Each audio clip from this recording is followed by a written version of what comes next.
Guys, kanina tinanong ko kayo kung nakakita kayo ng buhay na dough o yung liquid na kusang gumagalaw. Ngayon, gusto niyo ba malaman kung paano gawin yon? Opo, Kuya Chris. Madali lang ba yun? Oo, madali lang. Ang mga kailangan lang natin ay cornstarch at tubig. Okay, titimplahin lang natin ito sa bowl at hahaluin lang siya, okay? Mamikmik, help me. Sige po. And then, Ate Lexi, pwede pa mix lang. Okay. Mix, mix, mix. Ganyan lang. Mix. Parang ganyan, okay? Paano naman to gagalaw, Kuya Chris? O sige, para malaman natin, ito, panoorin natin to.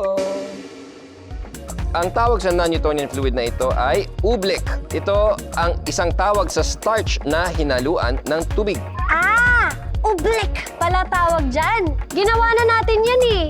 Oo, yung nagsasayaw na alien. Napansin niyo ba kung gaano ito kalapot kapag pinaghalo ito? Ngayon naman ay subukan niyong lagyan ng puwersa ang liquid na to. Napansin niyo ba na parang tumigas ito? Ngayon ay subukan niyong hawakan at i-observe kung paano ito dumadaloy sa pagitan ng mga daliri. Subukan niyong gawin itong hugis bola at lagyan ng pressure. Magiging solid ito, pero sandali lang.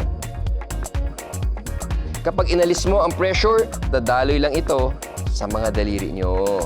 Ganyan ang galawan ng mga non-Newtonian fluids. Paano po sila gumalaw mag-isa? Alam niyo ba na ang tunog ay enerhiya na dulot ng vibrations? Tingnan natin kung anong reaction ng non-Newtonian liquid kapag nakatagpo ito ng sound energy. Paalala mga I-believers, huwag kalimutan lagyan ng protection ng mga speaker nyo. Tulad ng paglagay ng plastic kapag ginawa ang experiment na to. Sa ngayon ay gumagamit tayo ng app para gumawa ng iba't ibang frequency ng tunog. Pansinin niyo kung paano kumilos ang oobleck sa high at low frequency. Pwede nyo rin patugtugin ang paborito nyong kanta sa speaker.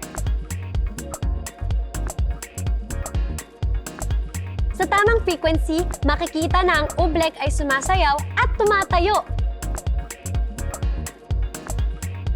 Pero sa sandaling maputol ang tunog, ang oobleck ay babalik sa isang malapot na likido. Ngayon, para sa additional twist, lagyan natin ng food coloring itong oobleck.